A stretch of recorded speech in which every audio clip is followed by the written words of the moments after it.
Chosen one, pause for a moment. This is not just another message passing through your screen. This is heaven interrupting your routine.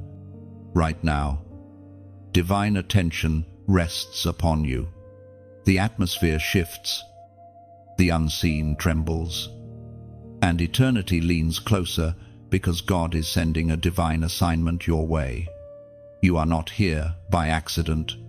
You are here because your obedience will unlock something that has been waiting in the spirit realm for you to move. You've felt it for days, maybe even weeks, that quiet pull in your chest that refuses to let you stay comfortable. You tried to ignore it, to explain it away as emotion, but deep down you know this is divine. God is speaking. He is calling you to act, to obey, to step into the very reason you were created. Every delay has led to this divine moment. You have survived too much to treat this lightly. Every disappointment, every betrayal, every sleepless night was not punishment, it was preparation. Heaven has been shaping you through the fire, teaching you to recognize the voice of God among the noise of the world. And now that you finally can hear him clearly, he is saying only one word: obey. It is written in the book of James, chapter 1, verse 22. Do not merely listen to the word and so deceive yourselves. Do what it says. That is the heart of this moment.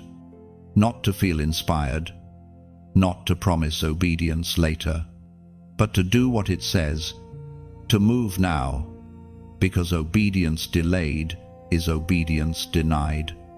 Heaven's timeline is precise. There are assignments that expire if not acted upon.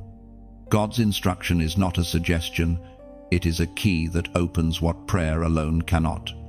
Listen, God has placed something in your hands that no one else carries. You have a voice, a gift, an influence that reaches people others cannot reach. The assignment coming your way isn't random. It's tailored to your purpose, stitched perfectly into your DNA. Heaven wrote your name on it long before you were born. And maybe you've been saying, Lord, I don't feel ready. But readiness is not a feeling, it's a decision. Every time you say yes, grace meets you halfway. When Moses said, "Who am I to go?" God answered, "I will be with you." The same presence that parted seas now stands beside you, waiting for your yes. This is not a motivational speech, it's a divine activation. You are being summoned by heaven to obey immediately. Stop overthinking what obedience might cost you. Consider instead what disobedience has already cost you: peace, progress, and purpose. Every time you hesitated, something sacred paused with you. But today, mercy gives you another chance. Chosen one, God is about to release divine acceleration over your life. But it begins with this step of obedience. The instruction might be simple: reach out to someone, start that ministry, walk away from what no longer serves his plan. But your immediate yes will shift the atmosphere around you. Take a deep breath. This is holy ground. The presence you feel right now is not emotion, it's confirmation. Heaven is bearing witness that your time has come. You cannot delay any longer. You cannot wait for perfect conditions, because obedience is the seed that creates them. Lift your eyes. You are not small. You are not forgotten. You are being positioned. What's coming next will require boldness. But fear will not have the final word.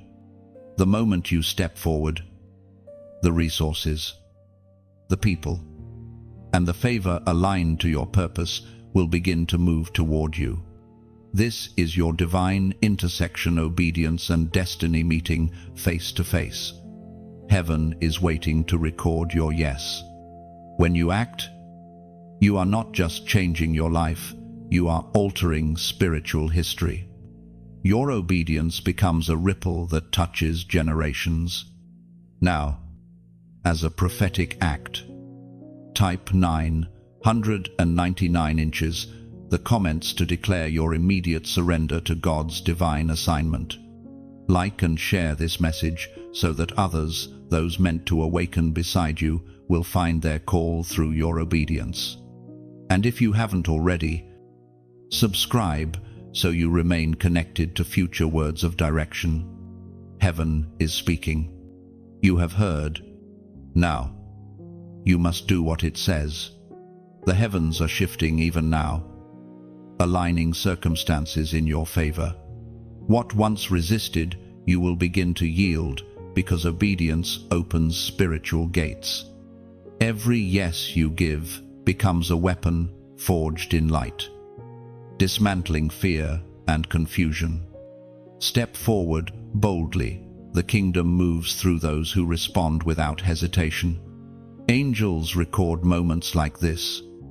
Not your intentions, but your actions. The unseen realm takes notice when you obey instantly. Every step of faith echoes through eternity, announcing that a chosen one has awakened. This is your defining moment, where destiny stops waiting and begins unfolding beneath your feet. Do not turn back.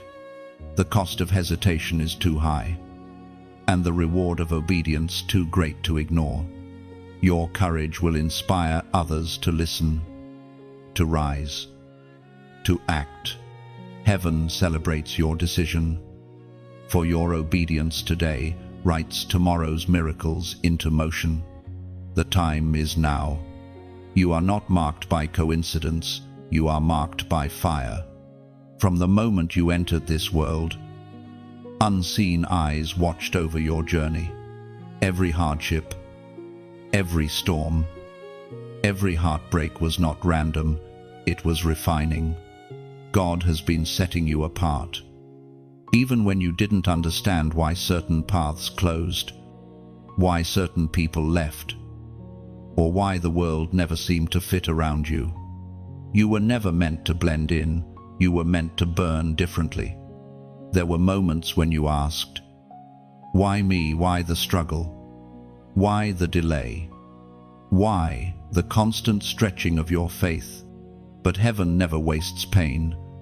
Each unanswered prayer was a molding, each disappointment a carving of character. The same hands that shaped galaxies have been shaping you through fire. And the heat was never to destroy you, but to reveal the purity within you. The fire did not come to burn your purpose, it came to burn your distractions. What you thought was loss was actually protection.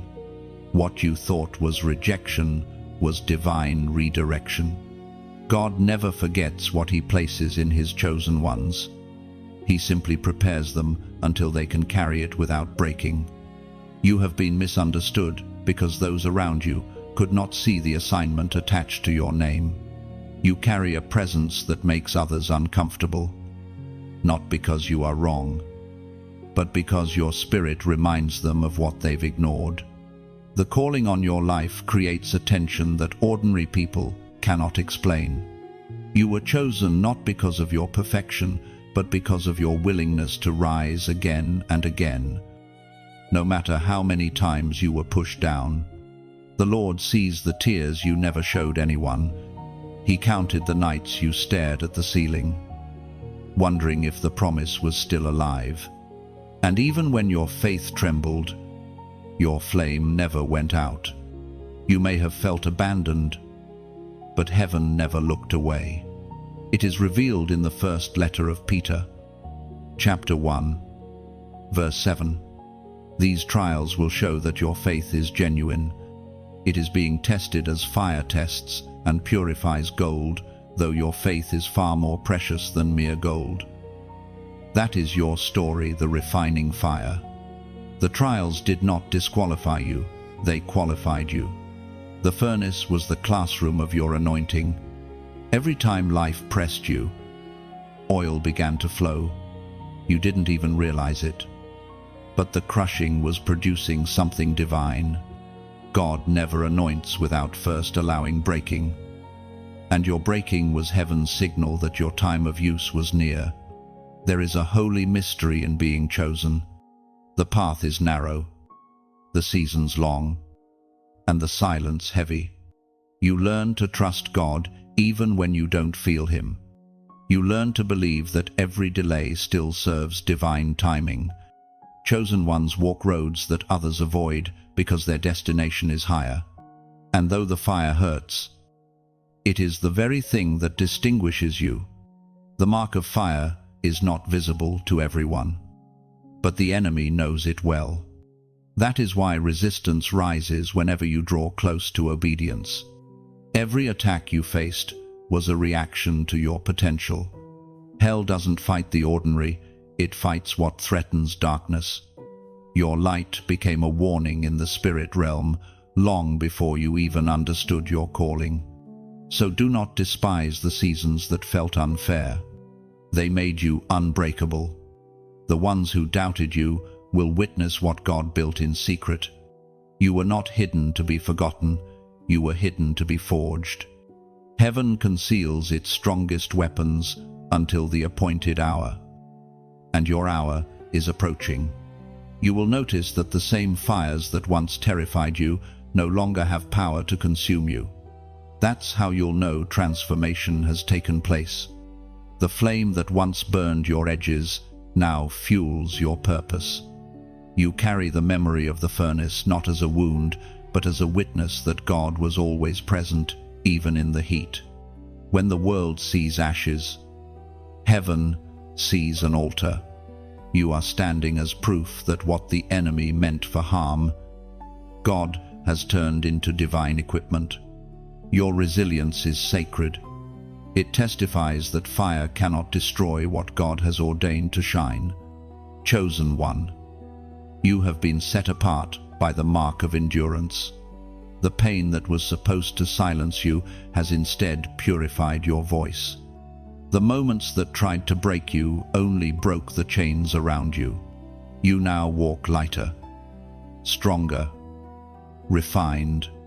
So, lift your eyes not in pride, but in quiet confidence. You carry the scent of fire and the strength of one who has survived divine testing. The storms behind you are not your shame, they are your signature. They announce to the world and to the heavens you have been prepared by fire for purpose. You are the evidence that endurance bears fruit, that faith under pressure is never wasted. The heat you endured became holy fuel, and the smoke that once blinded you now rises as incense before God. You walk forward, unshaken, carrying both the scars and the strength of divine survival. There is a sound that follows you, a whisper that refuses to fade. It visits you in quiet hours, in the stillness before dawn, in the pauses between distractions. You have tried to silence it, to reason with it, to delay its call, but it keeps returning. It does not come from your mind, it comes from the Spirit of God. That whisper is heaven's reminder that you have unfinished business. You know that feeling, the one that stirs your heart when you try to walk away from purpose. The same voice that found Jonah on the sea now finds you wherever you go. You can change cities, jobs, relationships, but you cannot outrun divine instruction. It lingers, waiting for your yes. Sometimes the whisper feels heavy, almost haunting, as if every step out of alignment presses against your chest. That's not punishment, that's mercy. God won't let you drift because your obedience is connected to lives beyond your own. There are destinies attached to your yes, souls waiting on your decision. You have mistaken restlessness for anxiety, but it is actually holy urgency. Heaven is stirring your spirit because something new is being birthed through your obedience. The divine assignment you sense is not a test of comfort, it's a test of trust. You are not losing peace, you are being invited into deeper surrender. The Spirit spoke through the prophet Jeremiah. Chapter 20, verse 9. His word is in my heart like a fire shut up in my bones. I am weary of holding it in. Indeed, I cannot. That's the tension you feel. You can't stay silent anymore. The fire inside you is demanding expression. Every time you hold back, your spirit aches. Because obedience is the only language that fire understands. You were not designed for hesitation. You were created for movement. God is not asking for perfection, He's asking for permission. Permission to lead you where comfort cannot. Permission to interrupt your plans with His greater purpose. He's not trying to take from you, He's trying to multiply what you give Him. When you finally surrender, you'll realize that the whisper was never a threat. It was an invitation to something far greater than you imagined. You may feel unqualified, but that's the point. If you were fully ready, it wouldn't require faith. The divine whisper often arrives when logic runs out. That's how heaven ensures that when you move, the glory belongs to God alone. Every chosen one reaches this moment where obedience outweighs understanding. There is a reason this message found you now. You are on the edge of a major shift, and the whisper in your heart is the trumpet of heaven calling you forward. Do not wait for another sign. The voice you hear is enough. The instruction you've been resisting is not random. It's a key unlocking the next chapter of your destiny. When you finally say yes, the noise around you will quiet. Confusion will lift. Provision will begin to align. The whisper will no longer chase you. It will guide you. Because obedience transforms divine tension into divine flow. What once felt like pressure will turn into power. So, listen closely. God is not finished speaking, but He won't speak louder until you act on what He already said. The next revelation depends on your current obedience. You cannot unlock step 2 without completing step 1. That's how the kingdom trains its chosen ones. Even now, heaven leans toward your spirit, waiting for your agreement. Your whisper back to God is simple, yet it shakes eternity. Let it rise from your heart and cross your lips as a declaration of surrender. Comment, I'm listening. Because that phrase is more than words, it is spiritual posture. It tells heaven that you are no longer running. It tells God that you're ready to hear, to respond, to obey. When you type those 2 words, you're not just commenting, you are prophesying alignment over your life. And when you do, the whisper will shift into direction. The restlessness will turn into revelation. The ache inside you will finally find peace. Because you'll know you didn't ignore the voice this time. You answered. When you write, I'm listening, heaven records it as more than digital ink. It becomes a covenant moment. Those 2 words mark the end of resistance and the beginning of revelation. They tell God that your heart is open, that you have set aside your own will to hear His divine instruction clearly. I'm listening is not passive, it is an act of warfare.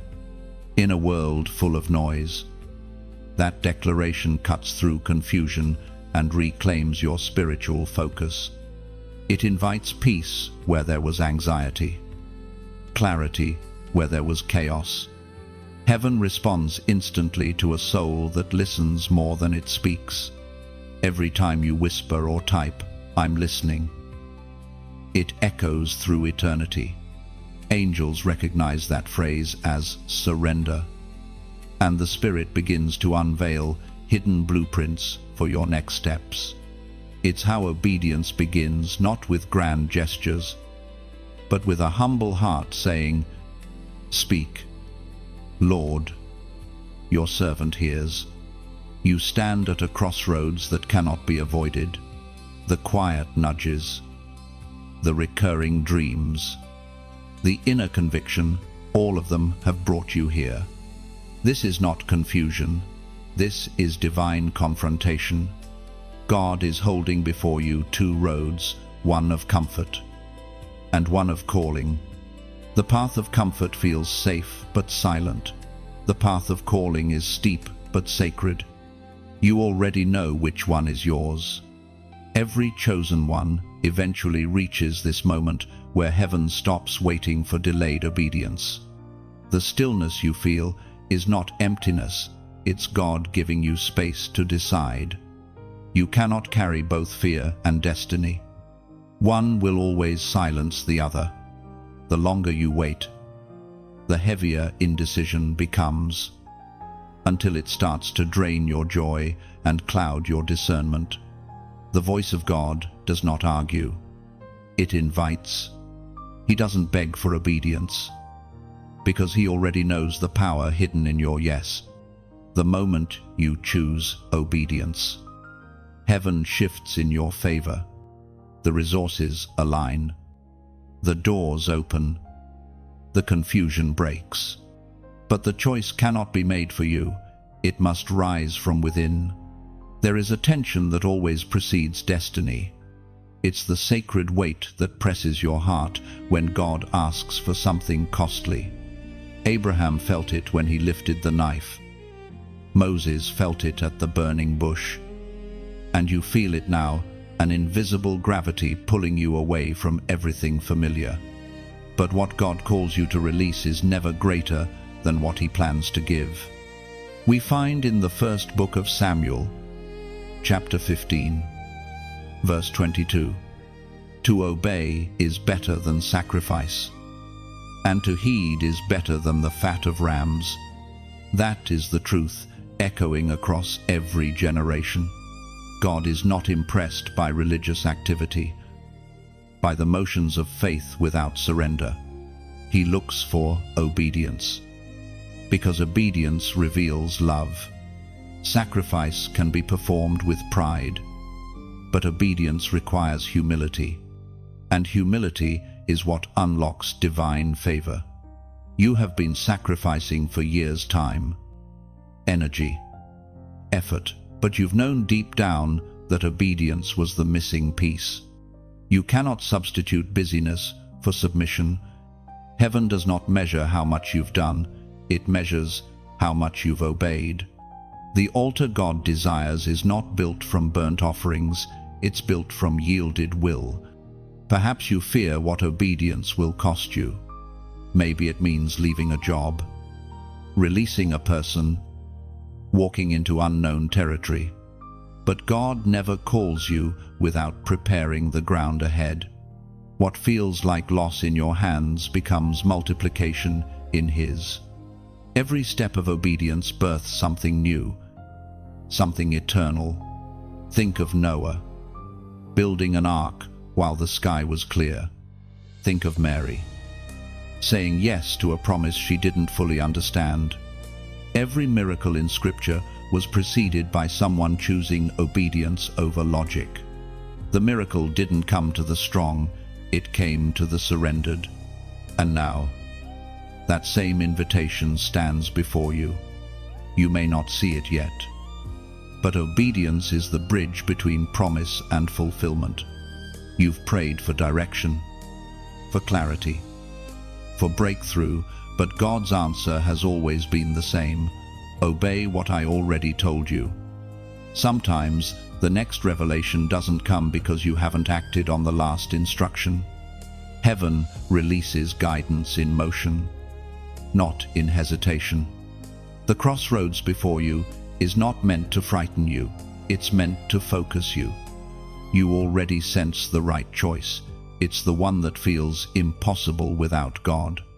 That's how you know it's divine.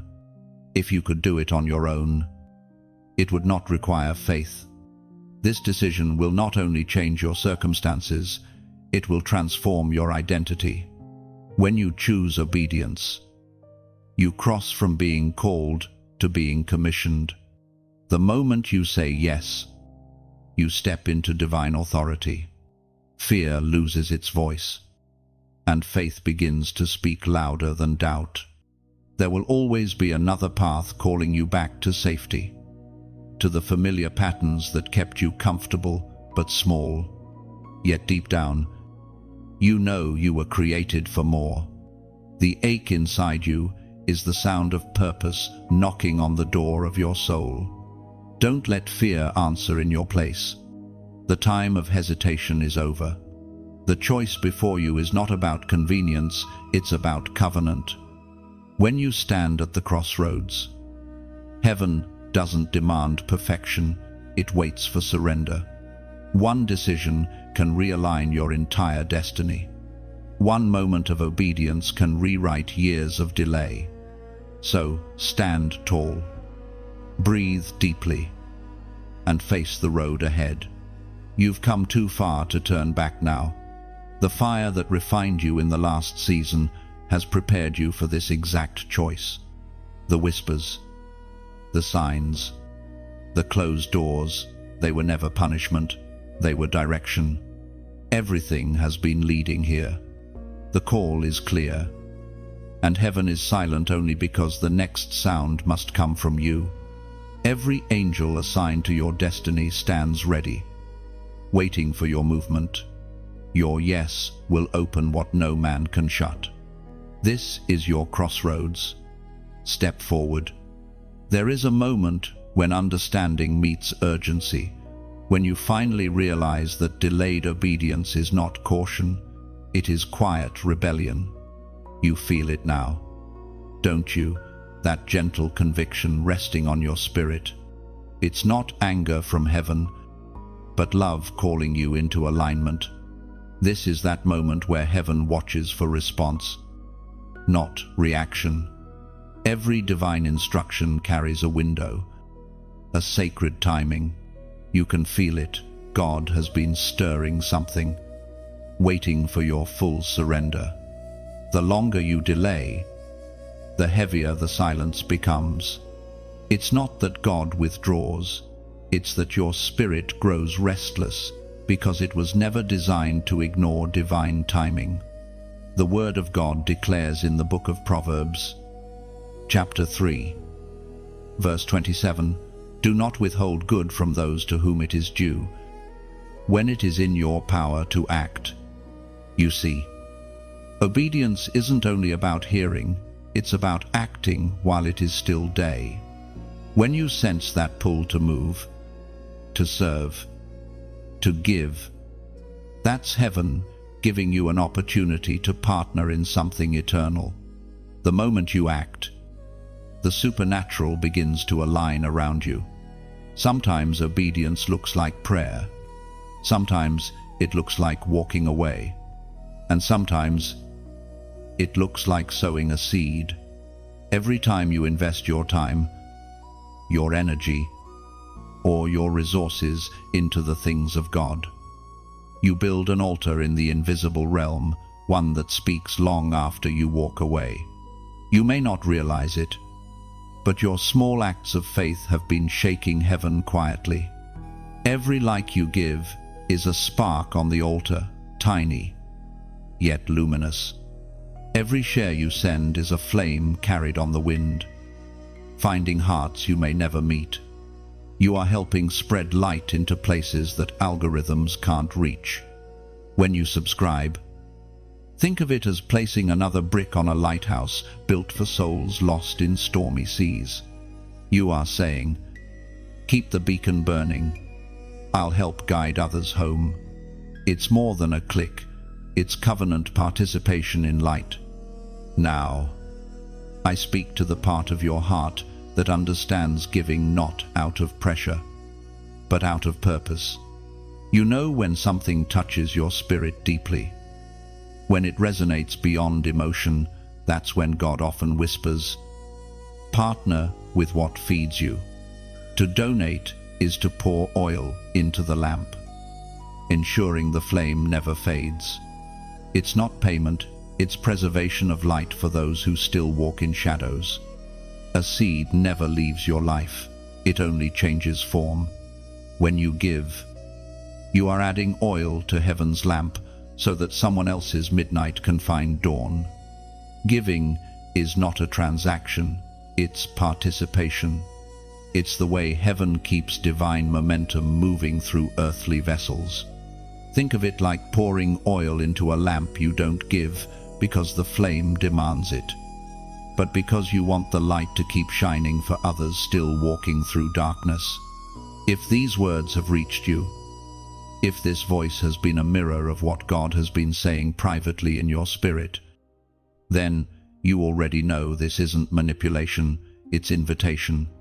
Your support, whether through prayer, sharing, or giving, becomes part of heaven's echo. When you choose to donate, don't think of it as payment, think of it as planting. A seed never leaves your life, it only changes form. It goes into the ground, disappears for a moment, and then returns multiplied in ways only God can design. Your generosity becomes an act of worship, a continuation of your obedience. You might be surprised how often God uses small, quiet offerings to produce large, visible miracles. A single seed fed 5,000. A simple yes built an ark. A widow's 2 coins became a lesson for all eternity. It's never about the amount, it's about the heart that gives. So, as you listen, if the Spirit moves you to support this flow of messages, do it freely, with joy. Let it be a whisper between you and God. And if all you can give is prayer, that is precious. 2. What matters most is the willingness to keep this light alive. Together, no one is owed. No one is pressured. No one is measured by what they give. This is a sacred exchange of faith. And faith is always voluntary. You are not paying for a word. You are partnering with purpose. The truth is, God doesn't need your money, He desires your agreement. But sometimes agreement takes tangible form. It says, "Lord, I believe in what you are doing here, and I want to keep the fire burning for others." So as you finish this message, let your heart decide freely, like, share, subscribe, or quietly donate if led. Do it not from duty, but from delight. Let it be your silent yes, your act of unseen obedience, for in that moment, your generosity will echo beyond currency. It will echo into eternity. There is a sacred battle that begins the moment you decide to obey. The very air around you changes, and what once seemed peaceful now begins to resist. You wonder why things suddenly feel heavy, why unexpected distractions rise like waves, but this is not coincidence. The battle always intensifies when you are close to breakthrough. You must understand, your obedience terrifies darkness. Every time you take a step closer to God's will, something in the unseen realm shakes. The enemy cannot touch your destiny, so he tries to disturb your focus. His greatest weapon is delay, his quiet whisper that says, "Maybe tomorrow," but you have no more tomorrows to waste. There is a war over your yes, not a visible one, but one fought in silence, in your thoughts, in your emotions. You have felt the tension, the weight that presses your chest when you're about to choose what's right. That's not weakness, that's spiritual collision. It's the sound of darkness losing ground. The Spirit of God spoke through the prophet Nehemiah. Chapter 6, verse 3. I am carrying on a great project and cannot go down. Why should the work stop while I leave it and go down to you? That is your declaration in this season. You cannot come down to distraction, to fear, to the voices that mock your obedience. You are building something eternal, brick by brick, prayer by prayer, yes by yes. Your assignment is sacred, and not everyone will understand it. But obedience does not require approval, it requires endurance. You may feel surrounded, but heaven has already positioned angels on every side. The moment you said yes, reinforcements were dispatched. What looks like pressure is actually protection. God allows resistance so your spiritual muscles can strengthen. The opposition you face is not proof of weakness, it's proof of worth. Remember, gold is tested by fire because it's valuable. The enemy doesn't waste energy on those going nowhere. He targets the ones carrying divine instruction. And you, chosen one, have been carrying it long enough. Now, heaven calls you to walk it out, no matter who stands against you. In your quiet moments, you might feel like you're fighting alone. You're not. There are countless others rising with the same fire, hearing the same call, feeling the same resistance. Together, you form an invisible army of obedience. Every yes from you strengthens another somewhere else. Every act of faith multiplies courage across borders, across hearts. Do not mistake delay for denial. Sometimes, heaven hides results to test persistence. Faith is not proven in answers, it's proven in silence. Keep building, even when you can't see the full structure yet. One day, what you're constructing in obedience will stand like a monument of light against the darkness that tried to stop you. When the battle feels unbearable, whisper the truth. I am not fighting for victory.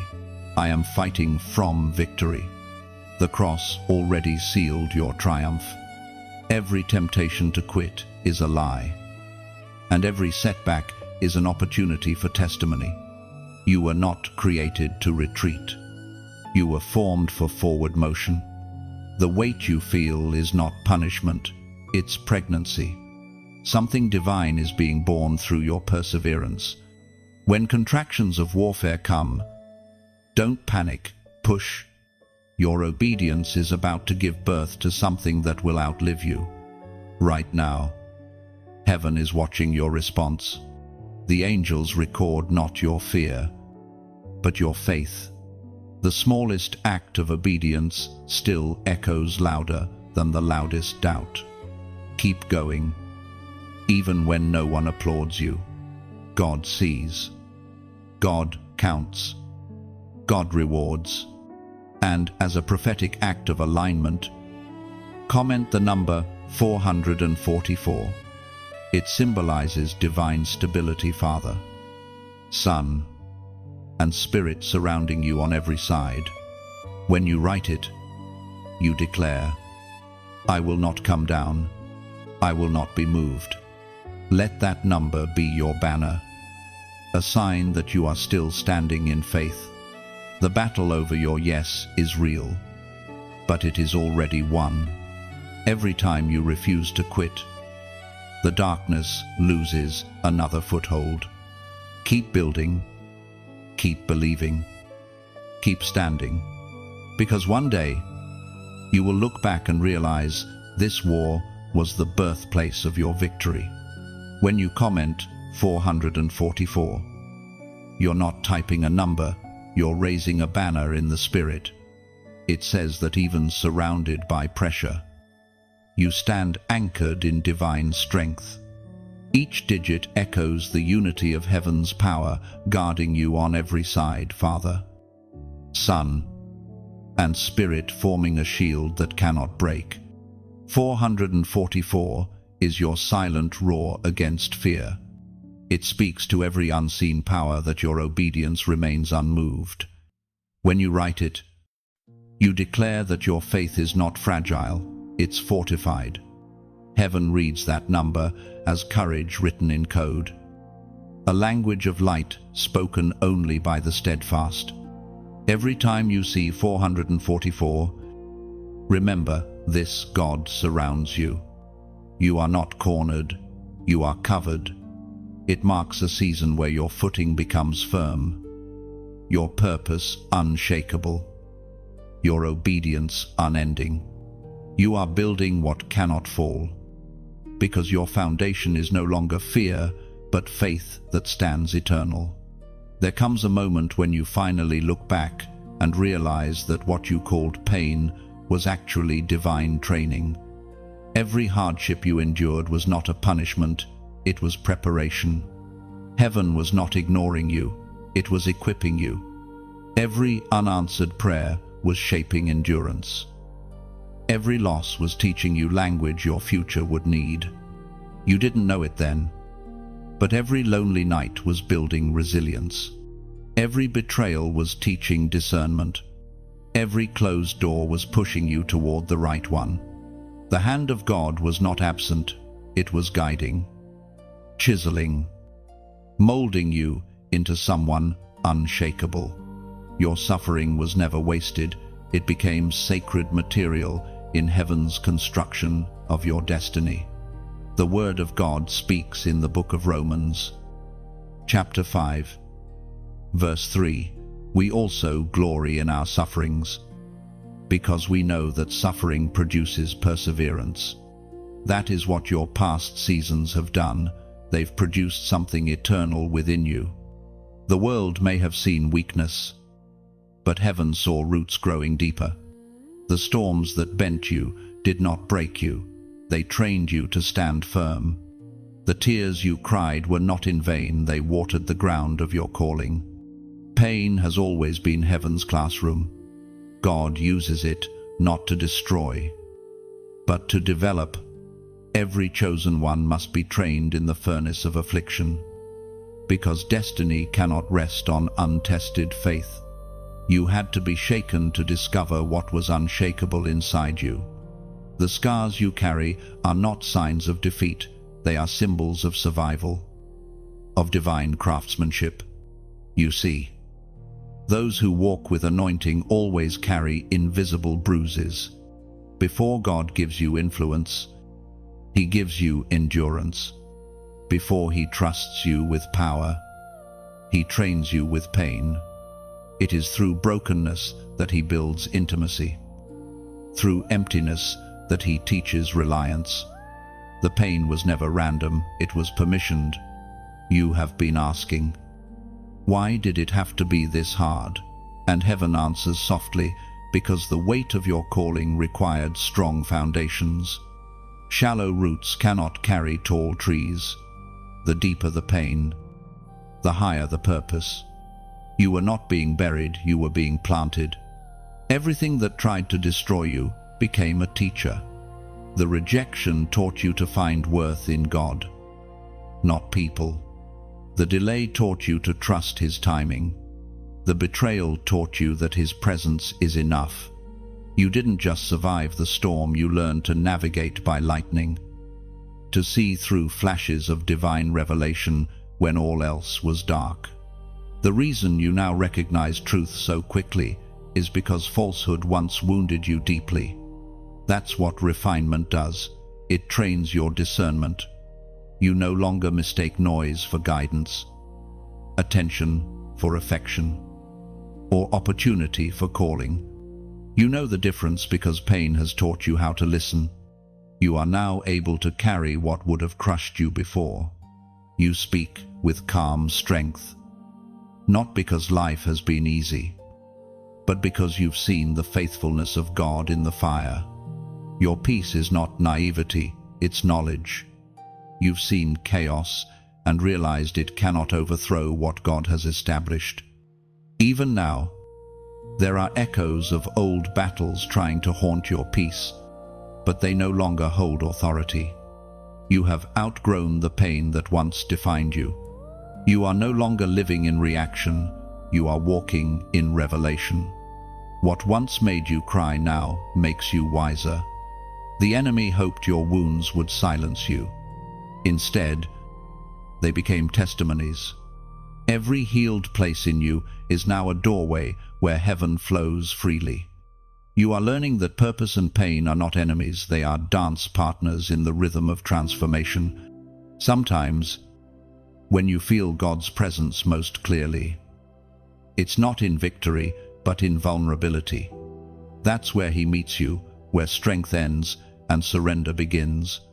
It was in the valley, not the mountaintop, that David learned God's voice. It was in the wilderness that Moses learned dependence. And it was in your lowest moments that God shaped your highest purpose. So don't despise your scars. They are holy. They prove that the fire was real, but so was grace. Each mark on your soul tells a story of divine rescue. And one day, someone will look at your endurance and find hope for their own storm. You will become living proof that pain can be prophetic, that it points to resurrection on the other side. You are entering a season where what once hurt you will now help others. The same words you cried through will become the comfort someone else needs to hear. Your story will carry healing, not because it's perfect, but because it's honest. The cracks in your soul will allow light to pass through. And when you finally look back, you'll understand why heaven allowed every tear. It was never cruelty, it was craftsmanship. The potter never wastes the clay, even when he breaks it. Every reshaping was love disguised as loss. You were not abandoned in the fire, you were refined into gold. Your name is written on heaven's scroll, engraved in light that no darkness can erase. There is an assignment connected to that name, unique, irreplaceable, and divinely timed. No one else carries your exact design. No one else holds the same key that fits the doors God prepared for you. Every detail of your journey, from your birth to this very breath, has been woven with intention. Long before you faced pain, God saw purpose. Before you knew confusion, He had already mapped out redemption. You were never a second thought in His plan. Heaven has never scrambled to figure out what to do with you. It has always known. What you call delay, God calls preparation. What you call detour, He calls direction. It is written in the book of Isaiah, chapter 49, verse 16. See, I have engraved you on the palms of my hands. Your walls are ever before me. That is not poetic exaggeration, it is divine truth. You are not forgotten, not overlooked, not misplaced. You are held, permanently inscribed into the very being of the Creator. Every time you wondered if God still remembered you, His answer was already written into His hands. The enemy's greatest deception is to convince you that your calling has expired. He wants you to believe you've missed too many chances, that others have replaced you. But heaven doesn't recycle assignments. When God designs a purpose for you, it waits patiently for your readiness. It doesn't expire, it expands with time. Every year of waiting has deepened your capacity to carry the weight of what's coming. You have always sensed that you were different, even as a child. You saw the world through a lens others couldn't. Your sensitivity, your intuition, your compassion, they weren't weaknesses, they were signals of spiritual wiring. God hid clues of your destiny inside your personality. The things that made you feel out of place were actually your preparation to stand out. You might have tried to fit in, to silence your gift, to blend into ordinary rhythms. But heaven never agreed with your compromise. That's why it kept calling, tugging, whispering. That inner tension wasn't confusion, it was divine insistence. You were born to disturb complacency, to awaken the silent places around you. The assignment attached to your life carries weight. It carries influence. It carries lives. There are people you haven't met yet who will find direction because you chose to walk in obedience. Your yes is more than personal, it's generational. When you step into purpose, you repair what was broken in your bloodline. Every obedient generation begins with one person who says, "It ends with me. It starts with me." So do not underestimate your existence. You are not a random fragment in history, you are a strategic placement in God's timeline. The enemy trembles not because of who you are now, but because of who you're becoming.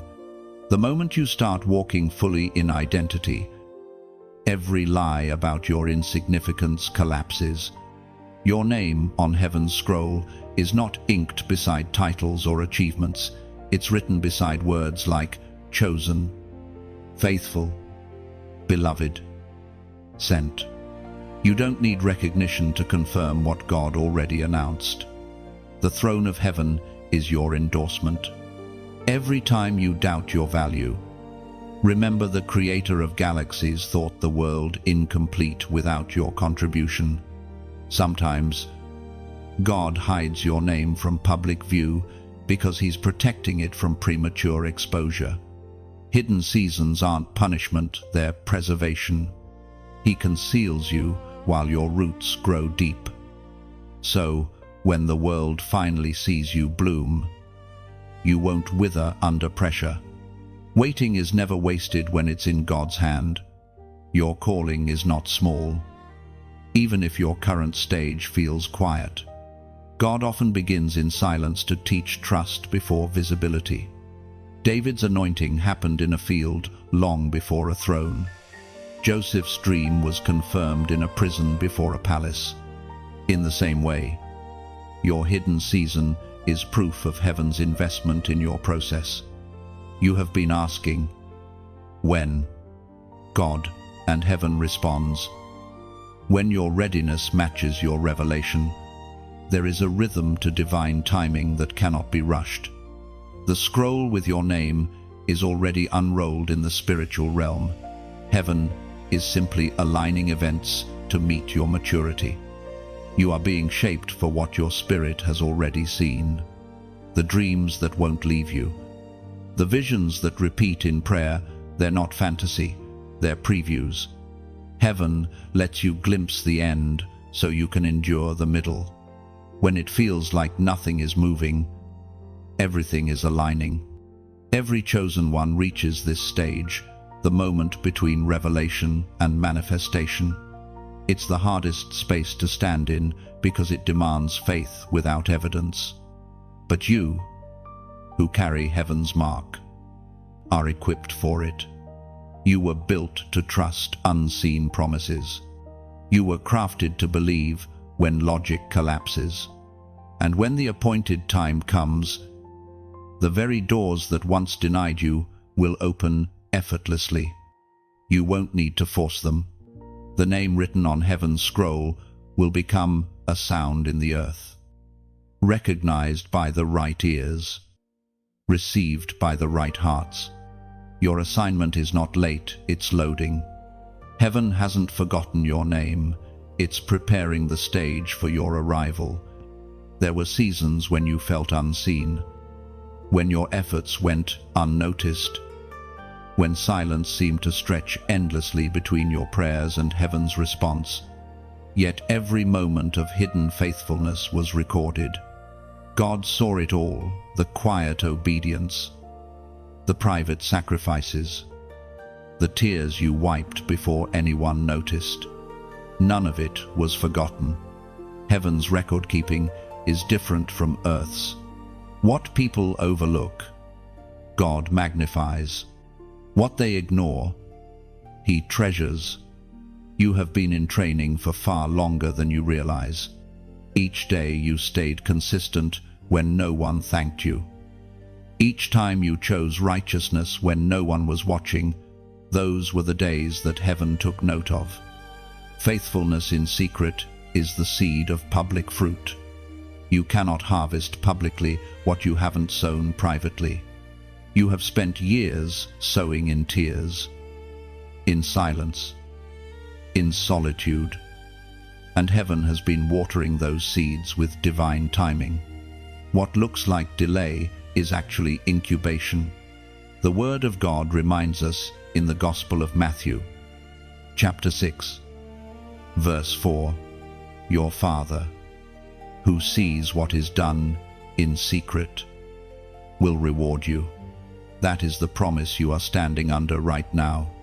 The reward of faithfulness is not always applause, it's alignment. God begins to trust you with responsibilities that match your level of obedience. The hidden places you have served in were never about recognition, they were about refinement. There is something sacred about unseen seasons. When you serve without spotlight, heaven becomes your audience. Every unseen act becomes a brick in the foundation of your calling. God builds great things slowly, because anything meant to last cannot be rushed. He's been preparing you, shaping you quietly for something greater than you imagined. You've been asking, when will it be my turn? The answer, when the fruit is ready. You can't rush harvest. You can only stay rooted. The tree doesn't argue with the season, it simply keeps growing underground until the sun calls it upward. And soon, the light will call your name too. In the meantime, never underestimate the holiness of small things, the whispered prayers, the simple kindness, the single moment of courage. Those are the hidden victories that crown your spirit. Heaven promotes the humble, not the loud. What you've been doing quietly will speak loudly in due time. Even now, God is aligning opportunities with your readiness. The reason doors haven't opened yet isn't rejection, it's protection.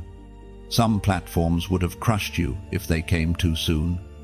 God loved you enough to let them wait. When the time comes, you won't have to chase visibility, it will find you. You are entering a divine unveiling. Everything you've learned in private is about to become useful in public. But don't forget, what sustained you in silence must still sustain you in success. If you guard humility now, you'll never lose peace later. Heaven celebrates quiet warriors, the ones who build altars in hidden rooms, who keep faith alive when applause fades, who choose integrity over image. You are one of them. That's why you're still standing. That's why favor follows you even when you don't seek it. So, as a prophetic declaration, comment, hidden but chosen. Those 3 words hold holy weight. They mean you have been concealed, but not cast aside, trained, but not forgotten. When you type them, you're acknowledging heaven's process, that God hid you not to punish you, but to protect you until the right moment. You are the evidence that concealment can be divine preparation.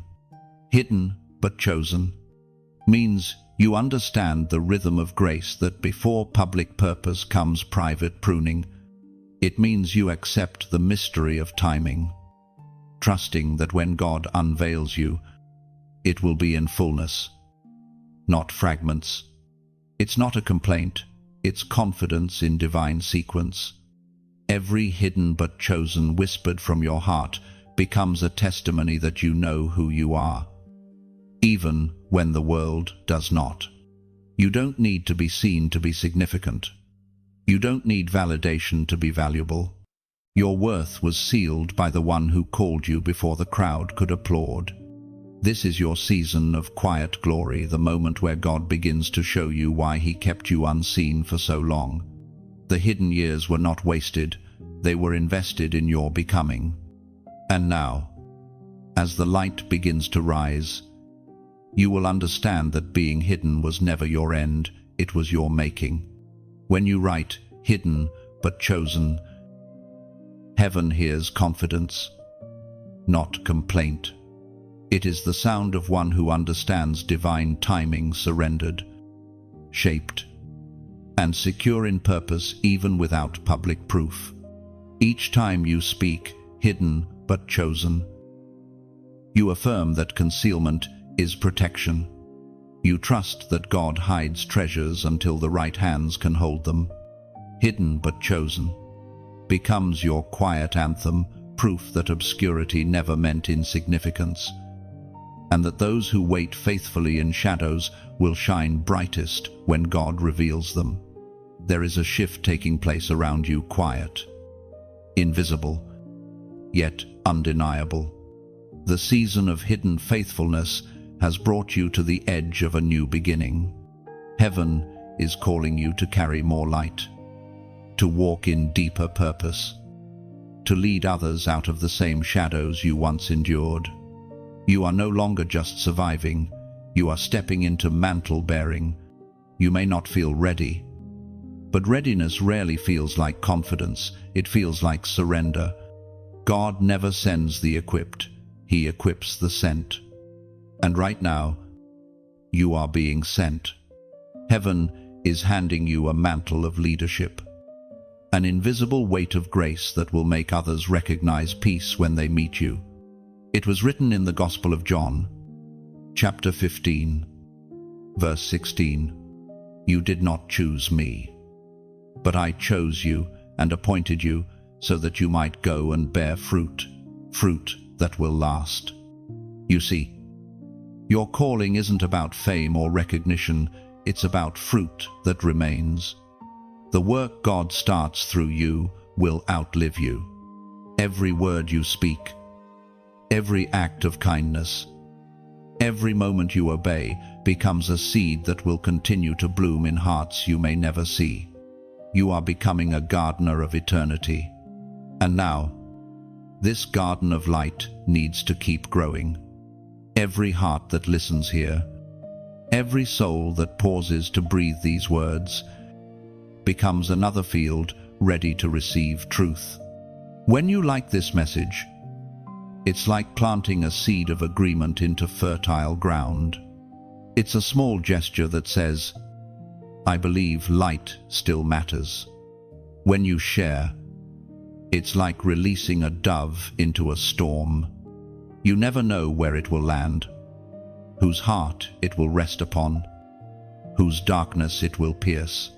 Your share becomes a bridge, a quiet rescue between despair and hope. You might never know the face of the one who needed it most, but heaven does. And when you subscribe, you're not following a person, you're building a lighthouse. Each message becomes another beam of guidance to those drifting in confusion. It's not about numbers, it's about nurture. Together, we become keepers of the flame, ensuring that no soul searching in the night has to wander alone. Now, let me speak to your heart about giving not as pressure, but as poetry. To donate is to pour water into the well you draw from. It ensures that those who thirst after peace, truth, and restoration will continue to find refreshment here. Giving is not a demand, it's an echo of gratitude. It whispers, "I was fed here. Let others eat too." Think of your support as lighting a candle in a long corridor. You may never see the faces illuminated by that glow, but heaven watches every spark you ignite. Each donation becomes a beam extending farther, touching corners where light has not reached in years. It's more than money, it's mission made tangible. Your like, your share, your subscription, your giving, they are not transactions. They are translations of belief. They say, "I will not let this flame fade. They turn a moment of listening into a movement of love. And, together, that movement keeps truth alive in a world that often forgets what light feels like. If you've ever found peace here, if even one sentence has felt like God breathing into your heart, then you already understand what this is. It's not content, it's communion. What we build here is a temple without walls, where every click becomes a stone, every act of support a melody that rises upward. So, if your heart feels stirred, move gently with it, because agreement multiplies light. Share, because someone needs what you've already found. Subscribe, because this journey continues beyond today.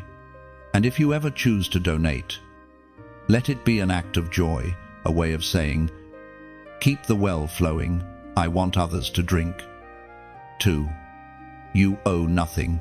This is invitation, not obligation. Let your generosity of heart, of attention, of spirit be your quiet yes to heaven's ongoing work. No act is small when love is the motive. Your obedience built this moment, and your willingness will build what comes next. Together, we become carriers of light, ordinary hearts, extraordinary purpose. Every act of faith, every click, every prayer, every seed becomes a line in heaven's story about you. What you build with love never disappears. It becomes part of an eternal echo, reminding the world that goodness still lives here. When you choose to support light, you become the light. Generosity rewrites the atmosphere. It tells darkness that compassion still has voices, still has hands, still dares to shine. Your obedience is oil keeping the flame alive. This space you've helped create is not mine, it's ours. A sanctuary of souls learning to listen again, to feel again, to hope again. Your presence here makes heaven's message visible. And as light gathers upon light, miracles multiply quietly. Somewhere, someone will breathe easier because you chose to give, to share, to believe. That's how revival begins, not in noise, but in kindness. There comes a moment in every divine journey when God changes direction without changing destination. What once worked suddenly stops working. The paths that once felt blessed become strangely quiet. It is not punishment, it is transition. Heaven has shifted the blueprint. And now God is teaching you to walk by revelation instead of routine. It can feel unsettling at first. You look at the same work, the same prayers, the same patterns that once brought peace, and they seem hollow. What you're feeling is not failure, it's invitation. The Spirit is whispering, come deeper. The same waters that once carried you have grown shallow for who you are becoming. It was spoken in the book of Isaiah, chapter 43, verse 19. See, I am doing a new thing, now it springs up. Do you not perceive it? I am making a way in the wilderness and streams in the wasteland. This is what God does with chosen ones. He moves the goalpost so your faith keeps growing. The very things that once defined your obedience may now limit it. What carried you through the last season cannot sustain the next. The oil of yesterday has served its purpose. Now, heaven is pressing for fresh oil. Do not fear this shift. It is a sign of favor, not abandonment. God would not stir your spirit if He planned to leave you lost. When He moves the goalpost, it means you've outgrown the field you were playing on. What felt like confusion is actually promotion disguised as change. The discomfort you feel is evidence of expansion. The tension is not between you and God, it's between who you were and who you are becoming.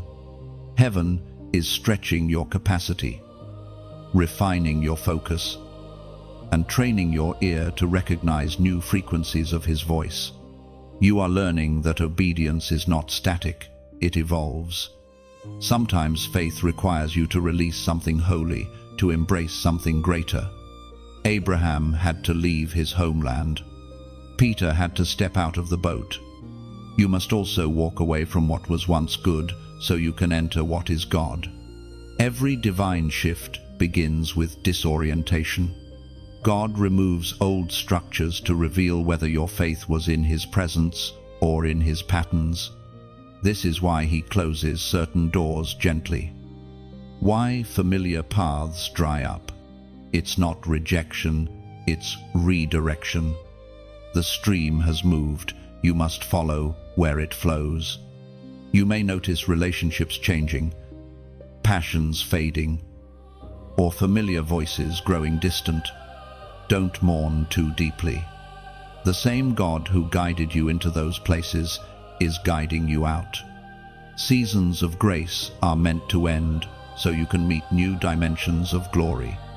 The comfort zone is a beautiful place, but nothing grows there. Right now, God is inviting you to walk on water again. You can't see the full plan, but you can feel the pull. Trust that instinct. When heaven shifts, logic often protests. But faith recognizes the pattern. It's the same rhythm that once called you out of fear and into freedom. The strategy of God is movement. Every time He advances His kingdom, He calls His chosen ones into motion. You are not meant to camp around yesterday's revelation. What was once manna has now melted. Fresh bread awaits, but it falls in new places. Sometimes you'll look at what's left behind and wonder if you made the right choice. But if you listen closely, you'll feel peace standing quietly beside the unknown. That peace is your confirmation. The same God who met you in the old place is already waiting in the new one. Change is never comfortable, but it's always purposeful. The shaking you feel is heaven reordering your steps. Trust the shift, even when you don't understand it. God never wastes motion. Every redirection is preparation for revelation. You are not losing stability, you're finding new strength. When God moves the goalpost, He's teaching you to play the game from a higher field. You will look back and see that nothing was lost. It was only repositioned. This is how maturity feels: lonely, uncertain, stretching, but it's also how miracles are born. When you embrace divine transition, you step into alignment with the unfolding wisdom of God. The rules may change, but the purpose remains. So breathe. The map may look unfamiliar, but the guide hasn't changed. You are walking into a fresh rhythm of grace, where yesterday's obedience evolves into tomorrow's revelation. Let the newness come. It's not replacing you, it's revealing you. When God shifts direction, He's not erasing what was, He's extending it. Every step you've taken until now becomes foundation for the next miracle. What once seemed random reveals divine symmetry. You realize the detours were actually doorways, each one positioning you closer to the heart of your calling. Let this be your peace. You are not behind schedule. You are right on divine time. The silence between instructions is still holy. The same voice that guided you yesterday still whispers today. Trust the rhythm. Follow the pull. And know the shift is not loss, it's elevation. There are moments in the journey when heaven begins to release confirmation through signs, patterns, and even numbers. These are not coincidences, they are divine codes. Gentle fingerprints of God reminding you that you are aligned with His plan. When you start seeing repeated numbers, phrases, or moments that stir your spirit, it is heaven's way of saying, "Pay attention, I'm speaking." You have walked through seasons of silence, yet now the air feels charged with meaning. Every repeated message, every whisper that returns again and again, is an invitation to look deeper. Heaven often speaks in patterns because patterns build awareness. Once you begin to notice, you realize God was never quiet. He was communicating in a higher language. The sacred writings in the book of Daniel, chapter 12, verse 4, declare, "Seal up the words and seal the book until the time of the end. Many shall run to and fro, and knowledge shall increase." You are living in that increase of understanding. The mysteries once hidden are now unfolding. The numbers you notice, the confirmations you sense, are not superstition, they are synchronization. Heaven is teaching you to see with spiritual eyes, to recognize alignment in ways that logic cannot measure. God often marks His chosen ones with divine timing. You may have noticed doors opening accidentally, people appearing right when you needed them, or opportunities aligning too perfectly to be chance. Those are heaven's timestamps, signatures of divine orchestration. When you learn to discern them, you stop doubting and start flowing. Every prophetic number carries meaning, not power by itself, but as a reflection of what heaven is emphasizing in your life. It's not about numerology, it's about intimacy. God speaks to each heart differently. For some, He repeats symbols. For others, He repeats seasons until obedience matches revelation. You have reached a moment of completion, the closing of one spiritual cycle and the beginning of another. The waiting season is ending, and now the assignment accelerates. This is why your awareness is heightening. Heaven wants you alert and listening. When the number 555 appears before you, it carries the vibration of divine transformation, grace multiplied, change sanctified. It's a reminder that endings are simply beginnings disguised. This is not the collapse of your story. It's the unfolding of the next chapter heaven wrote long ago. God uses patterns to awaken partnership. When you notice them, you are being invited to respond, to align your words, your mindset, your choices with His movement. Divine alignment is not forced, it's followed. The numbers, the symbols, the sudden clarity, they are road signs on the path of obedience. You are standing on the edge of acceleration. What took months before will begin to shift in days. What once felt locked will open quietly. You will see grace move in subtle but undeniable ways, new strength to forgive, new ideas emerging from stillness, new peace replacing anxiety. This is the grace of transformation. Heaven is showing you that movement is coming, and the code 555 becomes your personal reminder that God is not finished. He's transitioning you into fullness. You're leaving behind cycles of waiting and entering seasons of becoming. Comment 555 below as a prophetic declaration that you receive heaven's alignment. This is not superstition, it's participation. It's your way of saying, "I see the signs, and I'm ready to follow." The act of writing those numbers is an echo of faith, a moment of agreement between your will and His word. When you type 555, you're not chasing a symbol, you're acknowledging the shift. You're declaring that the transformation already taking place inside you will manifest around you. It's your way of marking this chapter as the turning point where divine preparation meets divine manifestation.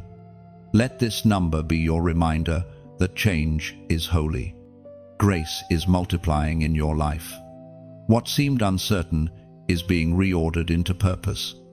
You are not losing control. You are surrendering it to the only one who truly knows the path ahead. Every time your eyes catch 555, let it whisper, "You are in divine motion." Let it remind you that heaven wastes nothing, that every delay is now giving way to acceleration. You are stepping into alignment not by striving, but by surrendering. When you comment 555, you mark a holy transition point in your story. Those numbers are not magic, they are memory. They remind heaven and your own heart that you recognize divine timing unfolding. Every 5 echoes grace. And together they say, "I receive multiplied grace for change." 555 is your quiet yes to transformation. It's a code between you and God that says, "I trust this shift, even when I can't explain it." Each time you write it, you align with divine movement, your words becoming keys that open new phases of destiny with gentleness and faith. Every whisper of 555 over your life becomes a song of surrender. It tells heaven that you have stopped fighting what's changing and started flowing with what's forming. It's not about numbers, it's about awareness that grace has arrived, that motion is divine, and that your soul is ready.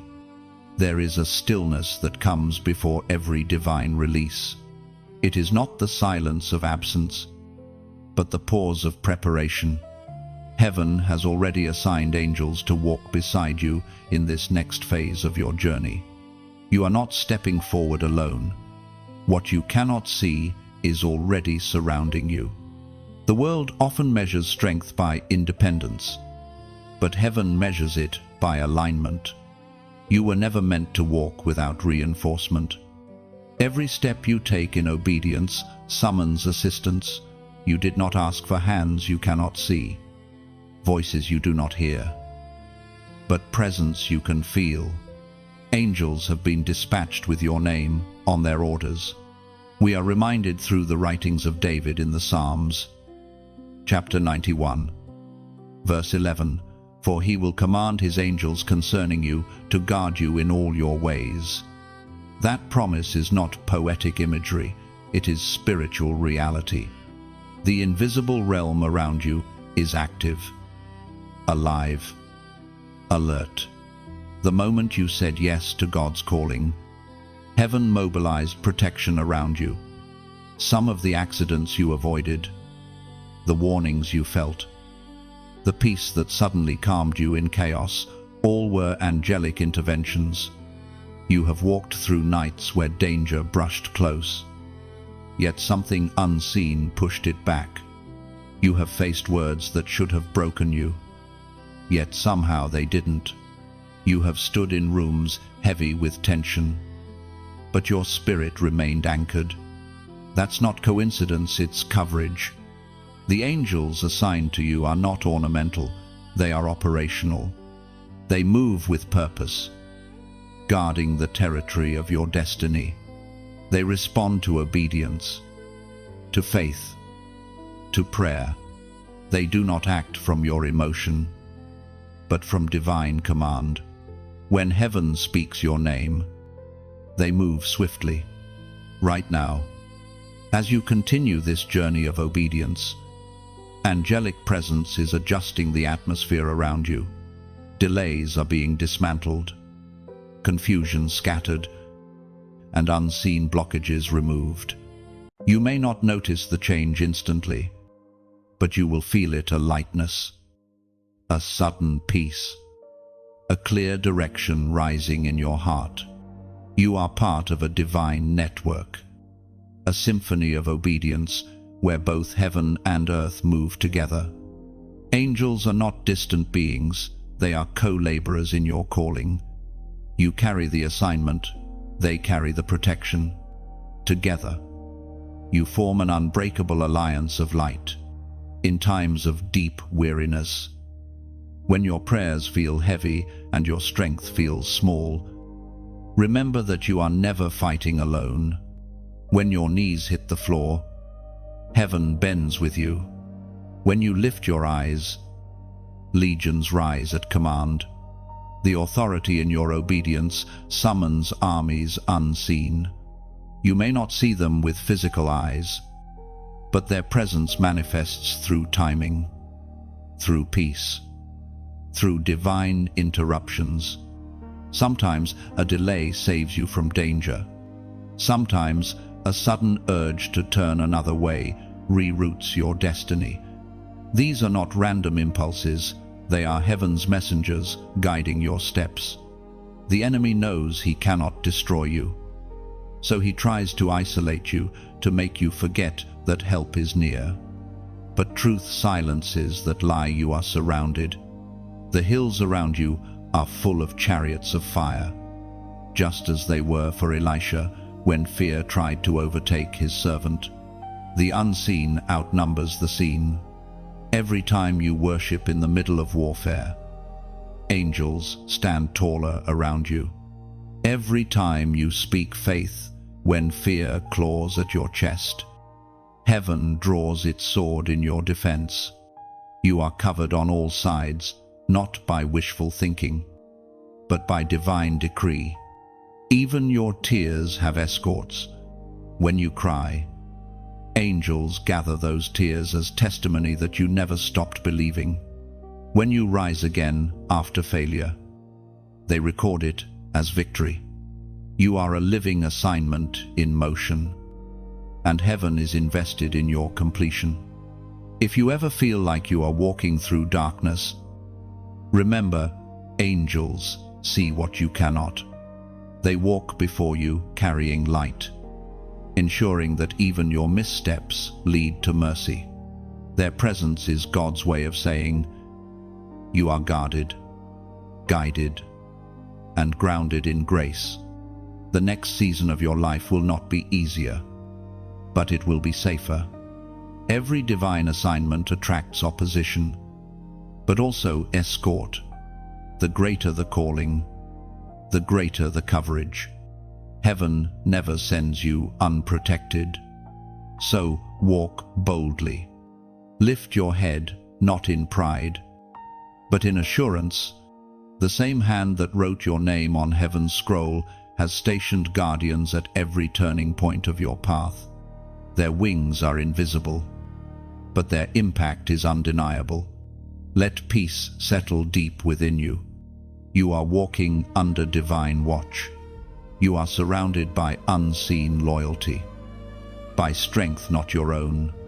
And as you keep moving forward in faith, the same angels who stood with you in silence will celebrate with you in victory. Even in moments of stillness, they remain near silent sentinels watching the unfolding of your purpose.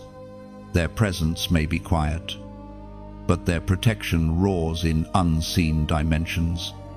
Every sunrise you meet is proof that heaven kept watch through the night. You awaken not by chance, but by divine preservation surrounding your every breath. The deeper you walk into destiny, the louder the resistance becomes. The moment light advances, darkness begins to tremble. It cannot destroy you, but it will try to distract you. The closer you move toward divine fulfillment, the more the enemy crafts illusions meant to make you doubt what God has already spoken. This is the rhythm of spiritual warfare. It's not chaos, it's confirmation. Opposition is proof that you're crossing into new territory. The same storm that terrified the disciples was the one that revealed Christ's power over the sea. Every wave that rises against you only exposes the authority within you. It was proclaimed in the second letter to the Corinthians, chapter 10, verse 4. The weapons we fight with are not the weapons of the world. On the contrary, they have divine power to demolish strongholds. That is your truth now. You are equipped with divine weaponry, faith that does not fracture, worship that confuses darkness, and the word that pierces through deceit like lightning through night. You don't have to outshout the storm, you only have to outstand it. You may feel the pressure increasing lately, unexplained tension, fatigue, or sudden discouragement. These are signs that the enemy has taken notice of your obedience. The attacks are not personal, they are strategic. The darkness always strikes hardest before dawn. But you were never designed to collapse. You were designed to confront. The enemy thrives on your reaction. He cannot read your mind, but he studies your emotions. That's why peace is such a weapon. When you refuse to panic, you rob darkness of its power. Silence in the spirit is not surrender, it's strategy. You fight not by screaming, but by standing still and knowing that God is God. There are days when the battle feels invisible, no outward chaos. Yet your heart wrestles with unseen heaviness. That's when spiritual warfare takes its deepest form. The fight shifts from the outside to the inside, and faith becomes your fortress. Every anxious thought resisted, every temptation refused, every moment of patience sustained. These are victories unseen by the world, but celebrated in heaven. The enemy often disguises distraction as opportunity. He'll offer shortcuts that promise relief, but steal authority. He'll tempt you with comfort when you were meant for calling. But every time you choose discipline over desire, you weaken his hold. The war may be fierce, but it's already fixed. Victory was written into your bloodline the moment you believed. Understand, this light doesn't argue with darkness, it simply shines. You do not need to explain your obedience to those who misunderstand it. Your endurance is your testimony. God defends what he anoints, and he anointed you not for ease, but for endurance. There's a reason heaven allowed the battle. It's not to prove your weakness, but to reveal your strength. Every strike against you trains your discernment. Every delay teaches timing. Every attack uncovers authority. The enemy's pressure is the gym where your faith grows muscles that miracles require. In this season, learn to fight from rest, not rest from fighting. The most powerful warriors know that peace is not the absence of battle, it is the presence of trust. When you anchor your spirit in God's promises, storms lose their aim. You don't chase calm, you carry it. You may feel weary, but weary doesn't mean defeated. Even soldiers need silence to sharpen their swords. Sometimes God hides you momentarily, not to shield you from pain, but to renew your focus. He allows certain wars to reveal which voices deserve your attention. Remember, every wound you've endured becomes a weapon when healed. The scarred places in your soul carry authority. You can now speak peace into others' storms because you've survived your own. You can stand unshaken because you've learned how to bleed without breaking. The warfare you're facing now is not punishment, it's prophecy. It signals that elevation is near. The enemy doesn't fight those going nowhere. His resistance confirms that something sacred is approaching. So when chaos rises, don't retreat, rejoice. The sound of battle is the sound of birth. Lift your perspective. The darkness is not closing in, the light is expanding. You are not losing ground, you are reclaiming it. The battlefield is not your burial ground, it's your birthplace of power. God has already written the ending, and it ends with victory. The night may feel long, but it's only a bridge to dawn. Keep your eyes on the horizon of promise, not the shadows of fear. You are surrounded, strengthened, sustained. Every attack that rises will eventually bow, for no weapon seen or unseen can prosper against what God has chosen. Fire leaves a mark that light alone cannot. You carry that glow now, the glimmer of one who has survived. Refined, but not reduced. Heaven calls this the sealing moment, where obedience matures into radiance. You are entering the part of your story where purpose no longer whispers, it shines. This is the moment when your obedience becomes visible, when others begin to notice something different about your walk. It isn't pride, it's presence. The light of God rests upon those who have endured, and you are among them. You've been through fire, through silence, through stretching and still. You rise carrying peace. The apostle wrote to the Philippians, chapter 1, verse 6. He who began a good work in you will carry it on to completion until the day of Christ Jesus. The good work is still unfolding. You are not finished. You are being finished, polished like glass touched by divine flame.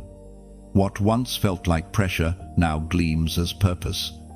Every wound has turned into wisdom, every waiting season into weighty strength. Heaven is sealing you with glory and fire, and it will not fade.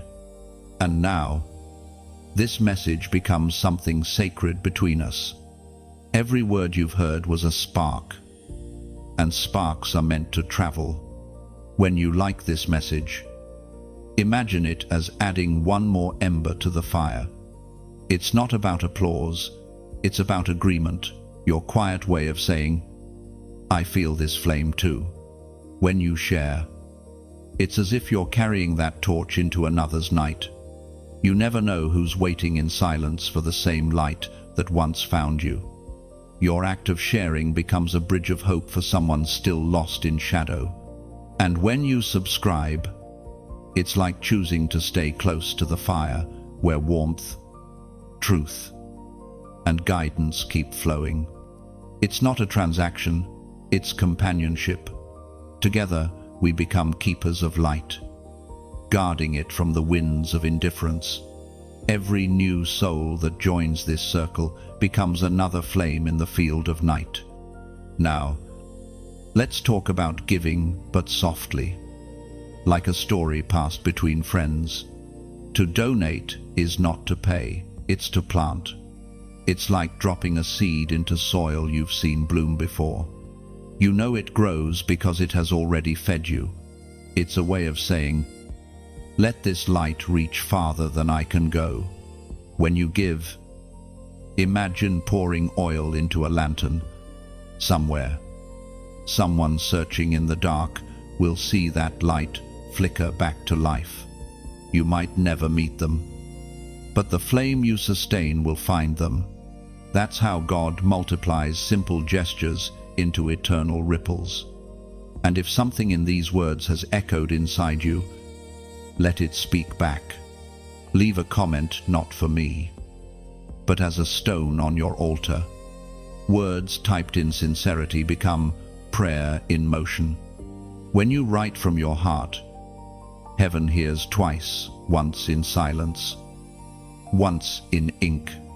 Sometimes the comment section becomes holy ground, a field of testimony where strangers water one another's faith. Your sentence, however simple, might be the lifeline for someone else's night. Type what truth feels like to you. Let your words join the chorus of those learning to carry light. The beauty of generosity is that it never ends where it begins. A single ember shared becomes wildfire in hearts. A quiet seed sown in faith becomes a forest of redemption. When you support what speaks life, you are co-authoring light with heaven itself. If these words have touched something deep within you, let that recognition move as it wishes. Maybe it nudges you to pray. Maybe it whispers to like or to share. Maybe it invites you to keep the lamp burning through giving. Whatever form it takes, let it come from joy, never obligation. Because what we are building here isn't a platform, it's a sanctuary. Each act of engagement is another stone in the altar we're raising together. Your like is a spark, your share a flame, your subscription a steady candle, your donation the oil that keeps it burning, and your comment the song that rises from the altar. This light doesn't belong to one voice, it belongs to all who believe that hope is worth keeping alive. You are part of that. You are the proof that faith still breathes in a weary world. So, let your heart decide how to respond. Stay, give, share, or simply rest in the warmth of these words. Each response is worship when it comes from truth. The offering is not in the act itself, it's in the sincerity behind it. May your obedience continue to glow. May your giving of time, love, or presence become fragrance rising toward heaven. And may every spark you send into the world find its way to another soul, lighting the path as it once lit yours. And when all lights seem dim, remember, this flame was never yours to sustain alone. It burns in many hearts now, carried by countless hands. Together, we keep the glow alive until the dawn fully arrives. The air feels different now. What once pressed against you now seems to move with you. It's not that the world has changed, it's that you have. Obedience has sculpted you into a vessel that no longer breaks under pressure. The same storms that once threatened your faith now fuel your fire. You have crossed from merely believing to becoming. This is what transformation looks like, not loud, but luminous. The shift is subtle at first. Your words carry peace even when you don't try. Your presence changes rooms, not because of charisma, but because of clarity. You've been refined until only truth remains, and truth radiates without effort. It is written in the book of Matthew, chapter 5, verse 14. You are the light of the world. A city set on a hill cannot be hidden. That is who you are now, the unhidden one. For years, God allowed you to walk in shadows, unseen but prepared. But now, heaven calls you visible not for vanity, but for purpose. You have become the living evidence of grace that endured and faith that prevailed. Visibility is not always comfort, it is responsibility. The more you shine, the more shadows you expose. The greater the influence, the deeper the need for humility. That's why God took his time with your process, so the platform wouldn't poison you. What you built in private was integrity, and now it becomes your anchor. The world doesn't need perfection from you, it needs authenticity. The cracks in your story let others see that light is real. What good is a lamp if its flame never flickers? What good is faith if it's never tested? Your honesty has become your strength, raw, unpolished, holy. You've learned that purpose doesn't make you immune to pain, it gives it meaning. The ache still comes, but it no longer defines you. The fear still whispers, but it no longer controls you. You've become fluent in silence, fluent in trust. That's maturity, to walk through fire and call it refining instead of ruin. Every scar on your spirit tells a story of preservation. The battles that tried to break you have become monuments of mercy. You carry them not as reminders of suffering, but as proof that grace never lost its grip. You survived what others thought would silence you. And in surviving, you became a sound heaven now uses. The road ahead won't be smooth, but it will be sacred. You've been trained to recognize divine rhythm, to discern when to speak, when to move, and when to simply stand still.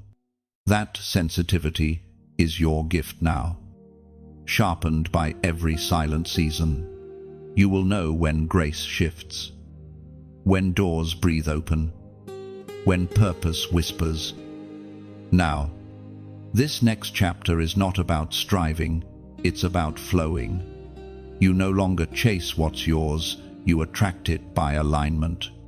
Every time you rest in obedience, blessings locate you without noise. This is how divine maturity feels: peaceful authority, gentle certainty. Don't be surprised if people start to recognize something different in you. They may not have words for it, but they will sense it. That's what divine fire does. It marks you quietly, leaving a fragrance that lingers long after you've gone. You have become a living message of restoration. Where you once asked, "When will it be my turn?" you now say, "How can I serve?" That shift in posture opens gates that striving never could. When your heart beats in rhythm with heaven, everything else finds its place. You've stopped chasing timing and started trusting purpose. And as you walk forward, remember this: humility is the fragrance of true greatness. Stay low enough for heaven to rest on you, steady enough for others to lean on you, and pure enough to carry fire without burning out. Your consistency is now your crown. There will still be days of weariness, but even in fatigue, grace will find you. The same hands that molded you will sustain you. The same voice that called you will continue to guide you. You are not running alone, you are walking in rhythm with eternity. This is not the end of your refining, it's the beginning of your reign. Not reign as the world defines it, but the quiet authority of one who knows who they are in God. The kingdom is within you, and everywhere you walk, light travels ahead. So step carefully, but boldly. You are not the same one who began this journey.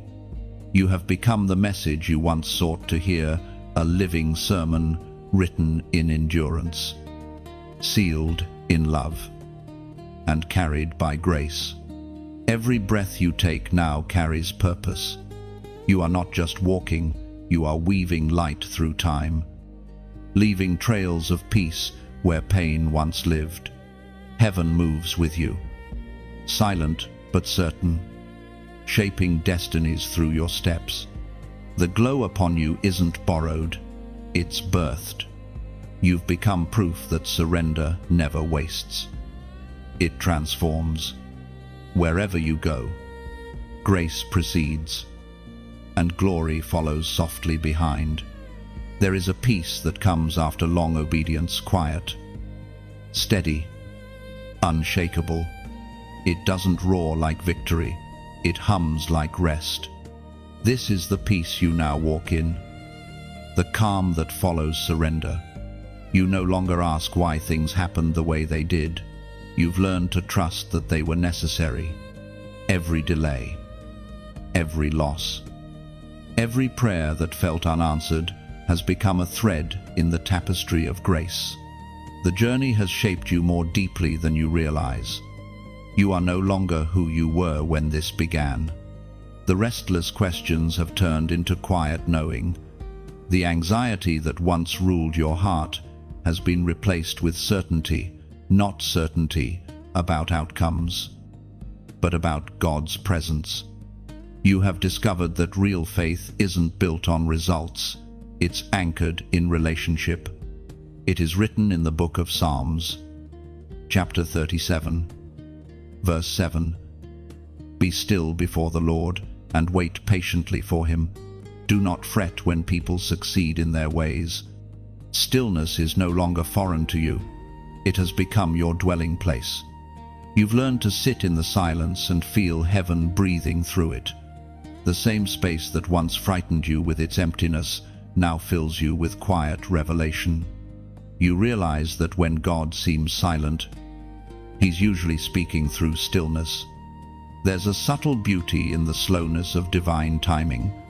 You've stopped rushing destiny because you've seen what premature exposure can do. The longer God hides you, the greater the weight of what He's building within you. You've learned that the most powerful trees are the ones that spend the longest time growing roots. Now you see your story with new eyes. The pain wasn't wasted, it was placement. The rejections that once stung were redirections, guiding you toward your real assignment. Every detour was a disguised doorway. You didn't lose years, you gained depth. You didn't lose people, you made space for purpose. And in that understanding, your heart has softened. You no longer need to prove your worth. You no longer crave validation from those who misunderstood you. Your confidence no longer comes from applause, it comes from awareness. You've been seen by heaven, and that's enough. This is what divine maturity feels like: quiet strength, holy restraint, and unwavering peace. You've learned to smile at storms, to embrace process, and to see God even in the fragments. You no longer fight what's changing, you partner with it. You've become the kind of person who can walk through fire and not lose tenderness. The kind who carries light without arrogance. The kind who can stand in authority and still kneel in humility. That's the balance heaven has been shaping in you all along: power without pride, influence without ego. The season ahead won't require striving, it will require stewardship. You are no longer the student learning faith, you are the vessel carrying it. What flows from you now is not information, but impartation. Every word you speak, every act of kindness, every silent prayer you're sowing eternal seeds. The greatest miracles ahead won't be the ones you receive, but the ones that flow through you. You will become the answer to someone else's prayer, the proof that perseverance pays off, the evidence that grace never runs dry. You are now both messenger and message. In this stillness, you sense something closing, an invisible chapter folding gracefully behind you. But this ending isn't final, it's fulfillment. Heaven never closes a door without preparing a greater one. The same spirit that guided you here will carry you forward. The oil that sustained you in waiting will anoint you in walking. So let this moment settle deeply within you. Feel the peace of completion. You've reached the threshold where obedience becomes overflow. You are not just walking into a new season, you are walking as one whole, healed and held. The path ahead will still have hills and valleys, but you will walk differently now. You'll no longer measure success by speed or visibility, but by alignment and peace. You'll walk slower, listen closer, and live deeper. You are the living echo of every word heaven ever whispered over your name. The story has not ended, it has expanded. The voice that began this journey still speaks softly. Keep walking. Keep trusting. The light ahead is only the reflection of the light within.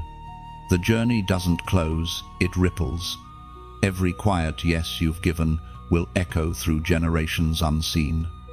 Somewhere, someone will find courage because you once refused to quit when faith felt fragile. Heaven smiles through your stillness now. You've become living proof that surrender builds strength.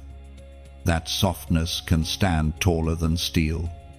You are peace wearing human form. Walk gently from here. The world will feel your presence before it hears your voice. Carry the calm of completion.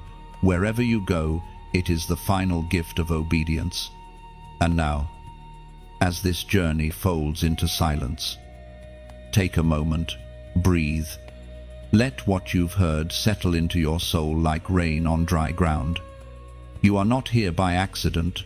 You arrived exactly when heaven wanted you to. This message found you because light always finds its reflection. Every word written here is a spark, but sparks need wind to become flame.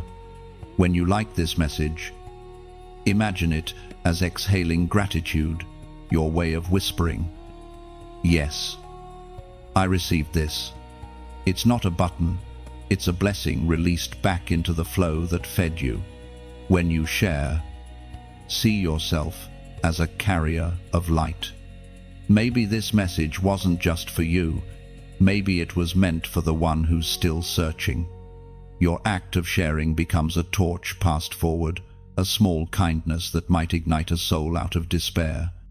When you subscribe, think of it as staying near the fire. It means you've found a home for your spirit among others who are awakening too. Together, we build not an audience but an altar, one heart, one spark, one story at a time.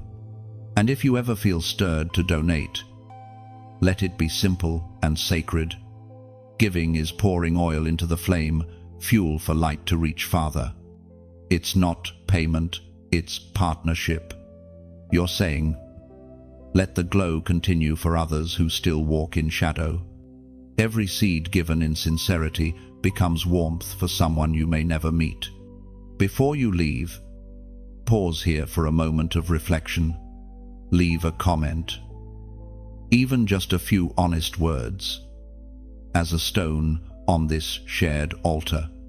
Sometimes your sentence becomes another's strength. Sometimes your story is the very answer someone else has been praying for. This is not goodbye, it's continuation. The story lives through you now. Keep the flame alive. And let the light you've received travel onward.